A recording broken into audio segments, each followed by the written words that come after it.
what's up, Saucy Nation? It's your boy Jeff, and you here with another episode of Saucy Conversations. That's season 5, episode 2, and we got a special guest in the house. Before we get to our special guest, want to send a special shout out to our sponsors, which is Click A Vodka and Holistic Remedies. Make sure you go and show some support. And also, when you go to Holistic Remedies, make sure you use the promo code HR Saucy and get 10% off. Okay. I want to thank everybody for subscribing to the podcast. Just do me a favor, give me the HBO special, help a brother out. So subscribe, hit that like button, hit that notification button, and we appreciate the love and support. Okay, and also get some official social conversations merch on Teespring. The link is in the description below. And man, we got a great show today. This man has been doing this thing for a very long time. I'm a very big fan. He's a great speaker, and he has a great YouTube channel. And I tell you how the mastering and speaking, and I'm gonna let him explain everything in this next 30 minutes. But I'd like to welcome everybody to Source Conversation. My boy Brenden. I'll now pronounce your last name. I want to bush it live on air. But how you say your last name, Brenden? For sure, Joe. Great to be here, man. Kumarasamy. Come on, Simon. Welcome to Source Conversations. So we got a lot to pack in this 30 minutes. There will definitely be a part two going forward, but let's just start with the beginning, Brandon. Take us to your humble beginning. Take us where you grow up, your household. You have any your parents, your brothers and sisters. Take us to the humble beginnings. For sure, brother. For sure, brother. So my parents immigrated from Sri Lanka, which is a country south of India, in the early '90s, and I got super lucky. I was born in Canada, in Montreal, probably the mid '90s. So I Oh, grew up wow. to two awesome parents. I have a little sister as well. We didn't grow up with a lot of money. You know, my parents were factory workers, but my parents gave me a gift that I think most people don't really get in life, which is perspective. Mm, For me, it's always been about, I saw my Canadian citizenship, even if I was born here, as the greatest gift. It doesn't matter what situation I had in life. I always saw me being here as like this golden ticket to life, kind of like winning that golden ticket in that Willy Wonka factory, that absolutely. chocolate that I think most people don't get. So yeah, that's the humble beginnings.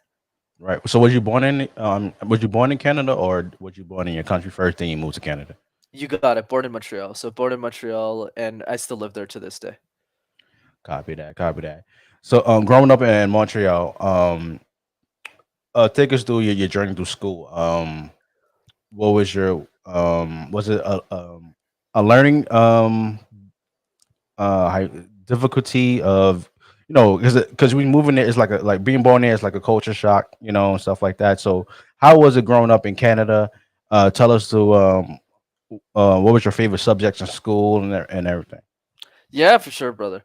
So growing up, I actually went to French school, and the reason, for those who don't know, Montreal is a city in Canada, which is probably around 8 hours away from where you live by bus or by car in New York, where you need to know how to speak French. So French is a language I didn't know, and my parents didn't speak it either, Jeff. But I needed to know the language to do well in the city. So they put me in French school. So most of my early childhood was actually really difficult because I couldn't really make friends. Nobody understood English. Everyone just spoke French. So I kind of had to navigate that. Another piece is I had a surgery when I was younger, so I still have a crooked left arm today. So I had a big Oh, cast in wow. kindergarten when I was walking around school. So no one wants to talk to the weirdo in a cast and who doesn't speak English. I Yeah. mean French. So that was a struggle. I would say favorite subject, my best one was definitely math. I was older when I was 12. They got those yearbooks. Yeah. Yeah, you gotta choose what you want to be when you grow up. So most people gave normal answers like astronaut and actor and rapper and all that stuff. You know what I wrote down in my yearbook? I wrote accountant because Wow. yeah, I was like, I'm good at math. I'm shit at everything else. I didn't even know what accountant does, by the way. What 12-year-old knows an accountant does? And that was my that was my childhood, bro. Okay, so math was your favorite subject growing up, coming up in school and everything. Did you play any sports? I Yes and no. So I've got lazy over the years, but in my tens, since we're talking about childhood, I did do martial arts for 5 years. So Okay. I'm a brown belt in kempo, which is probably 2 levels under black. I just quit because I was tired of martial arts. I did that a lot. That was the main sport, I would say. Okay, cool, cool. Did you go to college? You got it. So I went to college after high school. Went to Dawson College. Studied in commerce there, and believe it or not, the communication expert you're talking to has a bachelor's degree in accounting. So there you go. That's what I went to Oh business wow. school for. It was in Okay. university that everything changed for me. Did you ever have a job as an accountant, or you just went straight into communications? I did. Great question. So the first year of my so how this all kind of worked out is when I was in university, I was 19, and I wanted to get a job in corporate America. I wanted to get a job at one of the big four accounting firms, which for those a lot of people probably don't know. So KPMG, Ernst and Young, Price Waterhouse Coopers, and Deloitte. If you get a job at one of these companies, you'll make $500,000 a year if you work there for long enough. It's just most Right. people don't make it that long because it's like 70, 80 hour work weeks, really intense. So I Yeah. learned in college, I mean, sorry, uni. It's like intertwined in the US, but yeah, when I went to the unis, I Uh, learned that doing these things called case competitions is what's going to get me the job. So I did these competitions, which is like professional sports for nerds, Jeff. So other guys my age are wow. playing rugby or basketball. I was playing presentations competitively. So I did that to get the job in accounting. Then I got the job in accounting. Then I worked at IBM as a technology consultant. And then went into Master Talk. Wow. Wow, that's amazing, man. So take us through the transition to actually being an accountant and getting into the starting your own organization or business called Master Talk. When was that transition? When did you say I'm totally done with this? I want to try something new and get into this field. Not too long ago, you'd be surprised. So I've been coaching for a long time, Jeff, probably like 7 years, but I've only been doing it as a business for like two and a half, two and a Wow. half, three. So what happened was when I was in college, all I had zero interest in being an entrepreneur. I think there's like two types of entrepreneurs. There's the born one and there's the made one. So the born entrepreneur is someone, it's in their DNA. So think Mark Cuban, think Gary Vaynerchuk. Those guys, they just eat, sleep, and breathe entrepreneurship. They're picking flowers out of people's lawns and selling them back to them. They're selling lemonade at lemonade stands. They're running underground illegal candy shop operations in high school. Like it's very entrepreneur-esque DNA. That wasn't me at all. I thought entrepreneurship was for losers who couldn't get six-figure corporate jobs because I was really strong academically. I'm not like those Mm. other entrepreneurs like, yeah, I'm a dropout and everything. No, I had exceptional grades. So I went to school to be an academic. It's like, no, no, no. Screw entrepreneurship. I'm here to be a six-figure guy at IBM. So Right. that's what I did. But what happened was in that journey, as I was getting my corporate job and I figured out the money equation, I retired my mom in my early 20s. So I was set, like we were fine. But what happened was I lacked fulfillment, brother. Because after the case competitions ended that I got obsessed with, I call myself the Michael Jordan that nobody gives a shit about in the sense of Michael was obsessed with basketball. He ran his teammates to the ground. I did the same thing, but in a sport nobody cares about, so I don't get any flack for. So that's basically what happened. So the idea, long story short, brother. So after college ended, uni ended, I got my corporate job, but there's something missing. I realized that I had became one of the youngest coaches in the world because I coached like 70 people for free, so they could Wow. win these competitions, these case things. But I wasn't doing it for money. I was just doing it because I liked it. So I just had accumulated so much knowledge about communication, and I was sifting through all of the YouTube videos, and I was like, "This is all shit. Like all these videos are terrible." So I just started making videos, and then it just turned to a business later. Wow. Wow, that's amazing, man. So tell us about your organization. When did you start it, and what did you actually expect from it actually starting it? Did you expect a fast growth, or man, this is gonna take a long time for me to get where I need to be? Dude, I mean, I'm super open, as you probably can tell. Dude, this is forget. I find it so funny how you call it an organization. I was like, no, Master Talk was literally my mom's basement. I was just making videos. I had a Wow. phone. I was a broke student, like all of us are, and I was just making videos, man. I didn't think this could be a business, but it's not because I was like philanthropic. It's because I had a great job, man. Like IBM pays really well. It wasn't like you're getting paid 10, 15 bucks an hour here. We're talking 35, 50, 75 bucks an hour. Like this is good. This is good work, but you Yeah. bleed for it. You're working really hard. This is not like a 9 to 5. Forget your Right. weekends. You don't get your weekends. You're working Right. to earn that kind of money. But anyways, So I was set. I wasn't focused on master. I was just making videos for fun. But 9 months went by, and I went to Columbus, Ohio, for this event called Summit of Greatness, which is Mm, given by this guy named Lewis Howe. He's like a massive podcaster. He's got a show called The School of Greatness. It's one of the top 100 shows in the world. mm, So I went to this guy's event because I wanted to meet the guy. He's a big hero, and I watched all of his episodes. And I met my business partner there, soon to be. So he looked at me and he said, "Do you coach people for money?" And I looked at him and I said, "No." He's like, "Do realize you can charge executives thousands of dollars for the expertise you have in your head?" And I mm, said, "Dude, I'm 23. Who's gonna pay?" Sir? And he wrote me my first check. So Vamsi really believed in me. He said, "You're a really good kid. Like you could coach people who are much older than you and beat them." And that's exactly what happened. I just started coaching a lot of his clients, and I started getting a shit ton of word of mouth. And then the business kind of just grew. And now it's a lot more structured and successful, but it wasn't the case initially. Well, I drop a social bomb for that one. Roasting your first check and everything, man. That's amazing. My next question for you is, how did you come up with the name for your YouTube channel and organization? Simple answer, man. I didn't. I didn't come up with it. Mm, Somebody else did. So what's the track? Because it costed me $0.00 to come up with Mass Talk. Be nice to people. I know this is simple advice, Jeff, but it really goes a long way. I gave so much to my university community before I ever started Mass Talk. Because remember, I mean this. This was never meant to be a business. I was just coaching them for free from the ages of 19 to 22. So when I had the idea for Master Talk, it was never supposed to be a business. That's why everyone helped me. I just wanted to make free videos. I mean, you see my videos. This is not like I'm not pitching people on these things. I'm just making right. videos, helping people, serving people. So when that happened, a lot of people gravitated towards it because I was just a nice guy.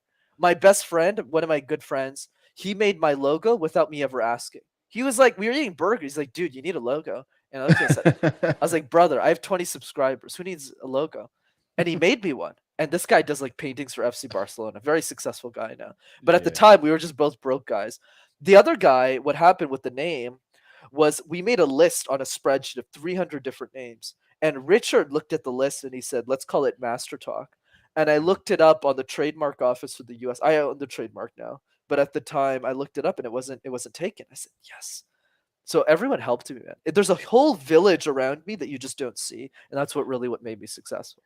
Absolutely, you really need a team. You know, you can't do by yourself. You do, it's stressful. It's a stressful thing, and you don't have a team with you. So that's very important to have a team behind you. I want to get into a couple of questions. I want you to dig into a little bit. You know, I've been recently taking online classes at Full Sail University. I'm actually trying to major in sports broadcasting, and a lot of assignments that we actually do is actually we watch a lot of TED Talk videos and also how to analyze the whatever the article that you're reading or the video that you're watching and break it down until you can actually explain what's really going on and what is the main idea of your thesis statement and everything. So given a speech, how important is your control pace? Right. I would say pace is really important for sure, Jeff. But let me nuance this conversation because a lot of people think it's just about speaking slower, which isn't the case. The best communicators on the planet can speak at any speed. Let me give you an example right now with the following sentence. I want all of you to think about moment, this moment that can cause you joy, happiness, excitement, and in those moments of our life, decisions get made. So notice how in that sentence or two, I went quickly and slowly at the same time. And that's what creates intrigue. But I also think to simplify this for your audience, that communication is like juggling 18 balls at the same time, Jeff. If we try and juggle all 18, storytelling, body language, eye contact, smiling, facial expressions, all of the balls will fall to the ground. And I don't think pacing is actually the first thing people should be working on. That's like ball 15. Right. I think the first thing people should be working on is the random word exercise. Pick a random word, like like sponge, like award, like master, like toilet paper, and give random presentations out of thin air. I would start there. Absolutely, absolutely. My next question to you: a lot of people have a lot of issues with when they actually has to present a presentation, stand up in front of a class and speak, or stand in front of an audience. So my next question to you: how do you overcome stage fright? For sure, man. The quick answer is you don't. And the Mm. reason is because there's always a level of anxiety that will always stay with us. Always. Even for me. If me and you're having lunch in New York and we're just hanging out and Elon Musk calls me and he says, "Hey man, really like your YouTube channel. Can you coach me tomorrow? I'll pay you $1 million." Would I shit my pants? Yeah. Yeah, yeah, yeah. Yeah. Have I coached a lot of CEOs? Absolutely. Do I have the experience to coach this guy? Absolutely. And I won't waste your time going through my client list because that doesn't matter. But the point I want to drive is yeah, there's a level for all of us that is scary. So what's the punchline, brother? The punchline is not about removing their fear.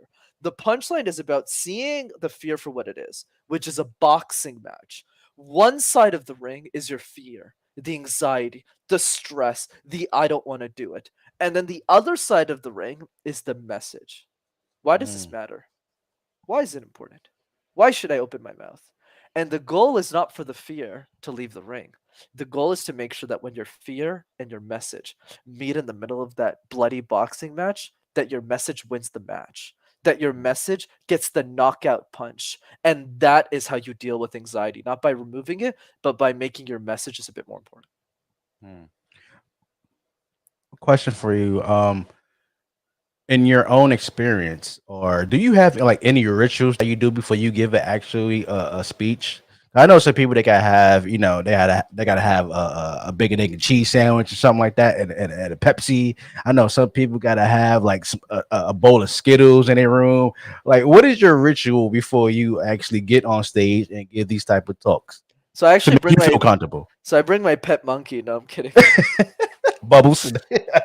Yeah, it's a real monkey. He just sits there on the bed. No, I'm kidding. So yes, Tim Ferriss is famous to. I believe he's the guy with the Pepsi can. But anyways, I think the point is rituals are individual to each person, as you can probably guess, right? With the examples you just threw for our discussion here. So I'm happy to share mine, but I also don't recommend you implement this. I'll give you some crazy ones. I don't do them often. I only do them when the presentation's really, really important. So I cut my hair 2 weeks exactly before the presentation. That's one, by the same barber. That's one thing. The second thing that I do is I don't talk for most of the day. So let's say I have a presentation at 2 p.m. I'll wake up at let's say 5, 6 a.m., like get dressed, and the whole day I won't say a word. I'll literally say nothing just to conserve my energy and really recondition my mind. Because I talk a lot, as you can tell. I'm an extrovert. I'm like yapping. You're like, why is this guy going to shut up, right? I'm always talking, right? But the key is that when I don't talk, it switches something in my mind where it's like, Brenden, this day's really important. And I go there and I go to kill, right? It's like, let's go win this thing. And then the third thing that I do is always buy a new suit. So keep in mind, I've only done these rituals maybe like 4 times in my entire career because I've only had 4 presentations that really, really made or broke me. So Right. yeah. Wow, that's cool, man. Do you eat at all? Do you have anything to eat before your big speech, or you just drink water or some orange juice or something? I'm not really hard fast on this. I don't have hard fast rules on this. I would say in general, I don't like to eat before I present because I burp too much when I'm Mm, presenting and I get like inflammation. No, I mean I got don't you. even think inflammation is the right word, but I get like gassy. I'm always like blow as I'm Yeah, speaking. yeah, yeah. I get what Uh, you're saying. so I present after. I mean I eat after, excuse me.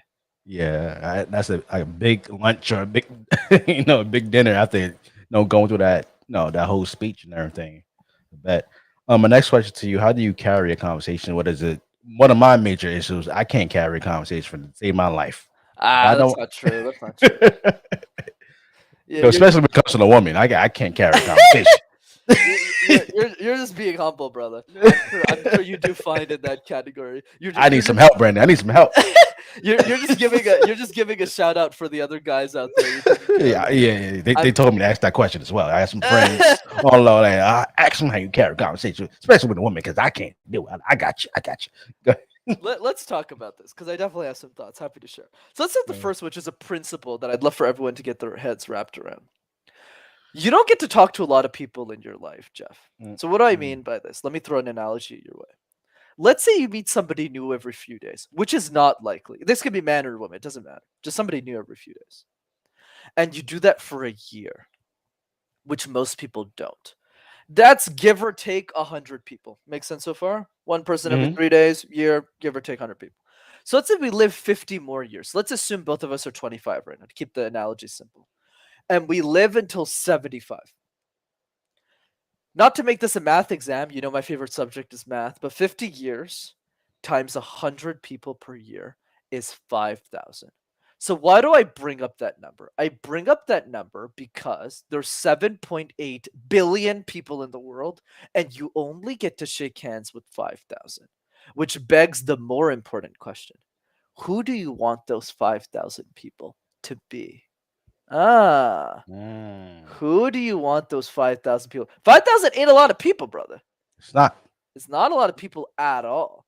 So Mhm. that changes our mindset around networking, which is I need to get everyone to like me, or rather, from I need to get everyone to like me to am I even in the right room? If I want to meet growth minded friends, what the hell am I doing in a club? You know what I mean? If I want to people Got are you. leveling up themselves, what am I doing at a bar? Unless it's like a fancy bar with really high level people. I'm in the wrong dang room.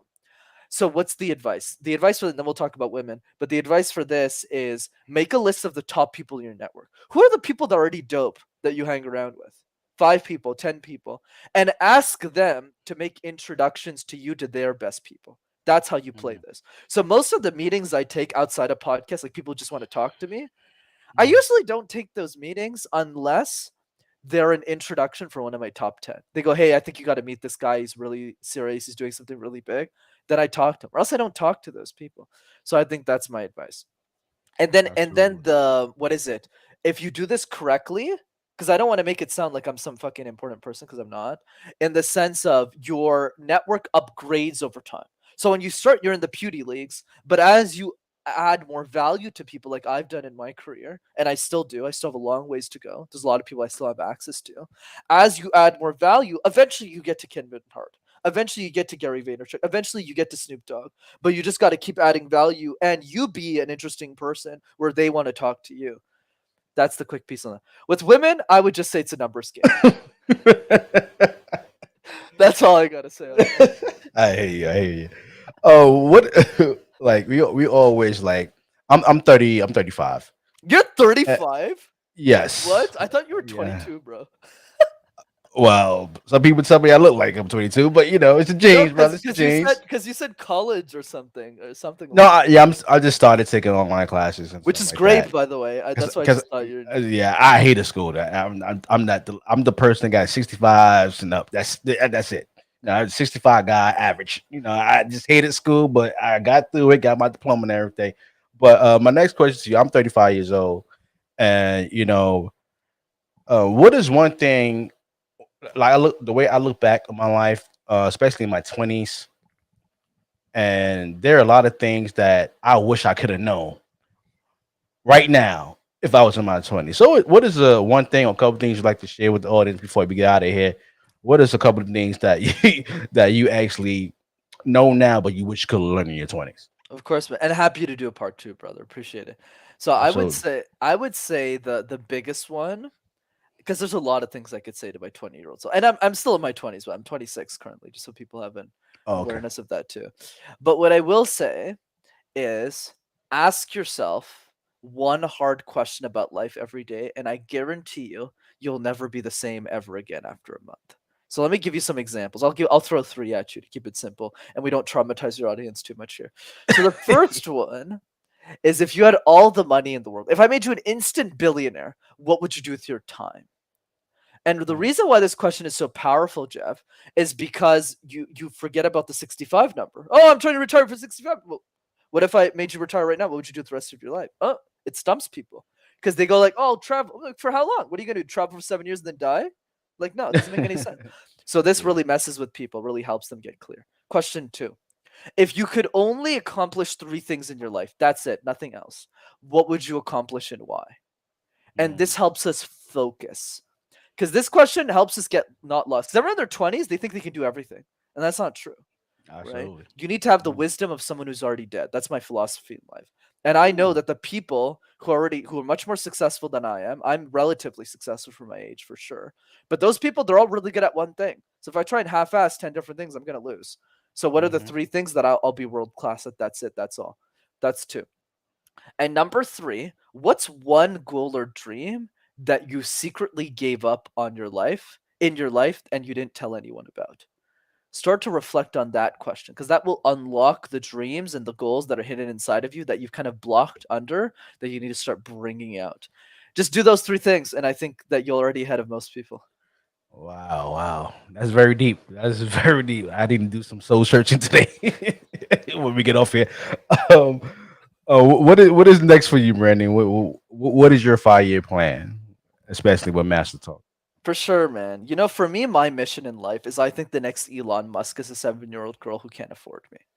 Right? I think back for real, like that's the mission. And the reason I say that is because when Elon was 13 years old, he was some kid in South Africa that nobody gave a shit about. Nobody helped him with his communication skills. If I could set Elon right now for 45 minutes, I would double his communication skills on one call. But the only Mm, reason I haven't is because I don't have access to him.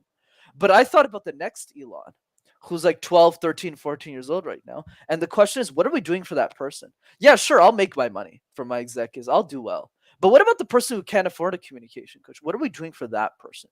So for me, the goal is to be the next Dale Carnegie. How do I increase my reach? How do I get to 100,000, a million, 10 million subscribers on my YouTube channel so that anybody, I don't care if you live in the Bronx, I don't care if you live in Africa, I don't care if you live in Cambodia, but you have access to my information that I want to share for free because I only charge for people to work with me privately, which is probably like what 50 people. And then everyone else, it's hey, like watch these videos, learn, apply this work together and get the results. absolutely. Drop a social mile for my boy Brendan, real quick. Dropping knowledge, dropping gems and everything. Brendan, I appreciate you for being on the show today. Definitely, we have to do a part two. There's a lot of more questions I want to get to and actually pick your brain about. Make sure you also subscribe to Brandon's YouTube channel. The link is in the description below, and also follow him on Instagram as well. Don't forget to follow Saucy Conversations on all streaming platforms as well. Give me that HBO special, help a brother out. So subscribe, hit the like button, notification button. It's support our sponsors, Click A Vodka, Holistic Remedies. Don't forget to use that promo code HR Me Saucy. You get 10% off at checkout. All right.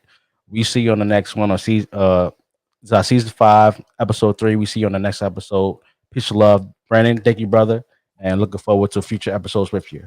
Of course, brother. We out of here.